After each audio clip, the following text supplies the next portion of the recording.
One of the great things is that we do not have to know how. All we need is willingness.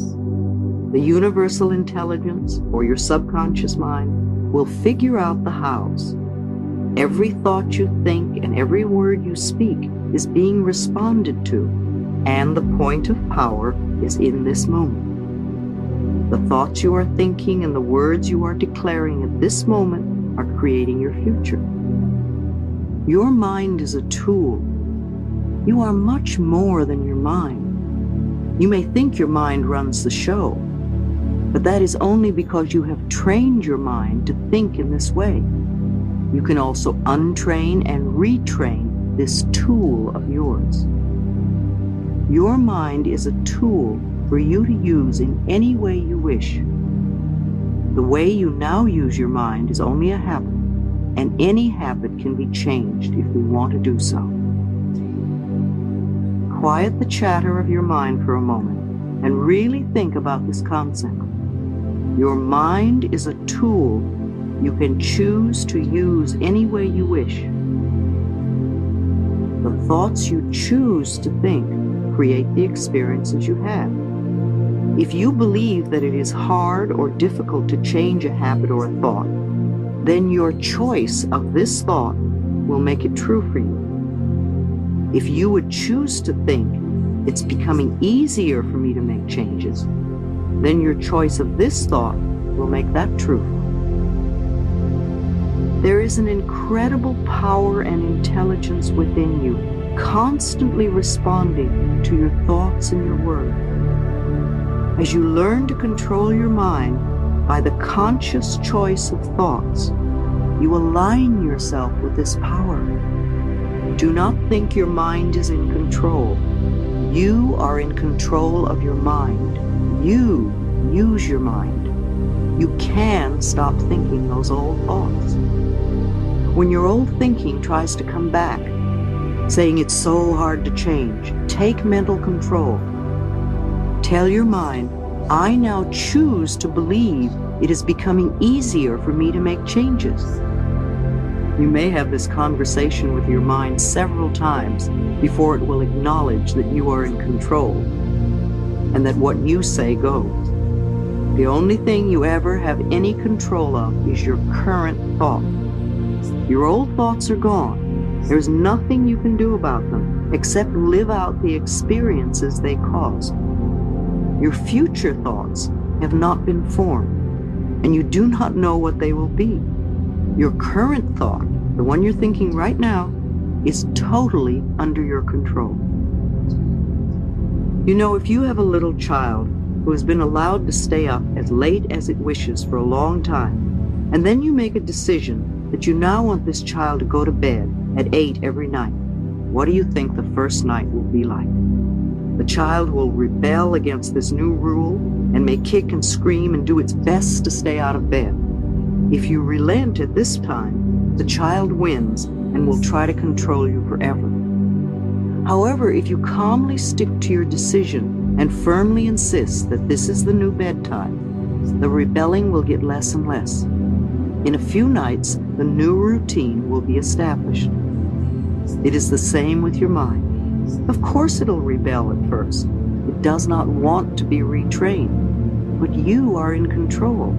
And if you stay focused and firm, in a very short time, the new way of thinking is established. And you will realize that you are not a helpless victim of your thoughts, but rather a master of your own mind. Let's do an exercise, letting go. Close your eyes. Take a deep breath. As you exhale, allow all the tension to leave your body. Let your scalp, forehead, and your face relax. Let your tongue and your throat and your shoulders relax. Let your back and your abdomen and your pelvis relax. Let your breathing be at peace as you relax your legs and feet. Is there a big change in your body? Notice how much you hold on. If you are doing it with your body, You're doing it with your mind. In this relaxed, comfortable position, say with me, I am willing to let go. I release all tension. I release all fear. I release all anger. I release all guilt. I release all sadness. I let go of all old limitations. I let go, and I am at peace. I am at peace with myself. I am at peace with the process of life. I am safe. Repeat this exercise several times. Feel the ease of letting go. Repeat it whenever you feel thoughts of difficulty coming up. It takes practice for the routine to become a part of you. Chapter 7, How to Change. I cross bridges with joy and with ease. I love how-tos.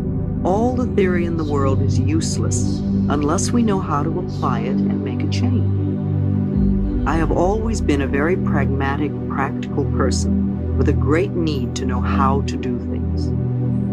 The principles we will be working with at this time are nurturing the willingness to let go, controlling the mind, learning how forgiveness of self and others releases us, releasing the need.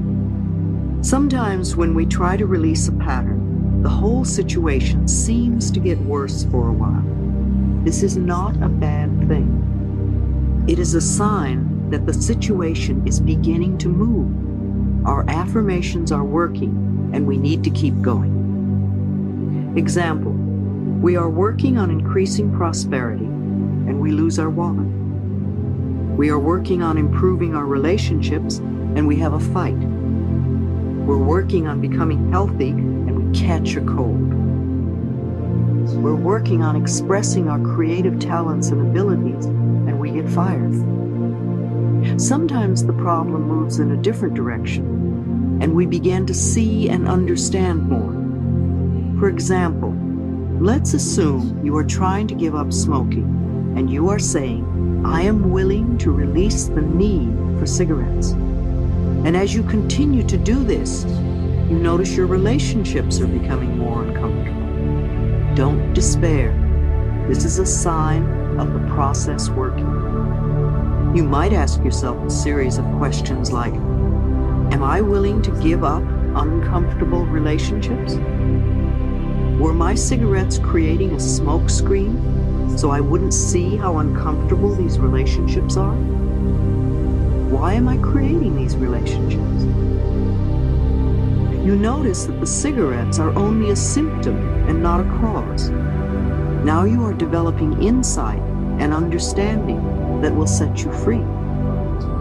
You begin to say, I am willing to release the need for uncomfortable relationships. Then you notice the reason you're so uncomfortable is that other people always seem to be criticizing you. Being aware that we always create all of our experiences, you now begin to say, I am willing to release the need to be criticized.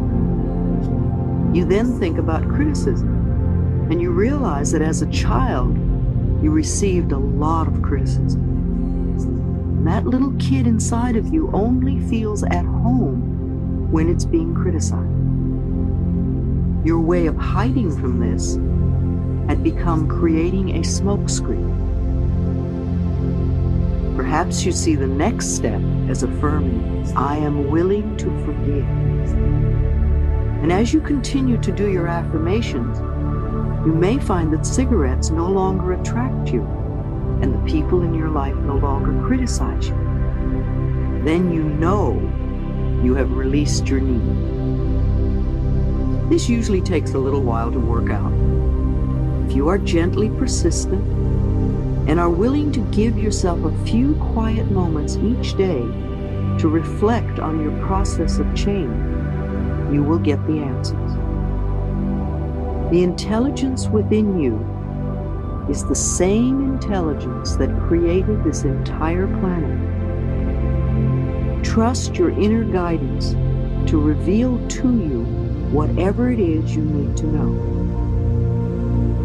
In a workshop situation, I would have you do the following exercise with a partner.